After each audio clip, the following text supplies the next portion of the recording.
செம்பருத்தி பூவே செம்பருத்தி பூவே உள்ளம் அள்ளி போனாய் நினைவில்லையா?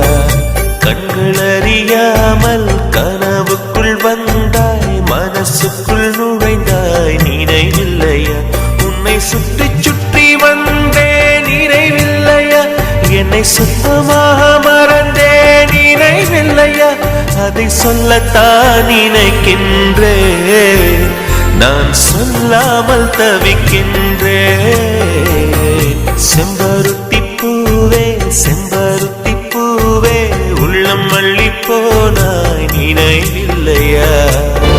பூ என்ன சொல்லும் என்று காற்றறியும், காற்றென்ன சொல்லும் என்று பூவறியும். நான் என்ன சொல்ல வந்தேன், நெஞ்சில் என்ன அள்ளி வந்தேன், ஒரு நெஞ்சம் தான் அறியும்.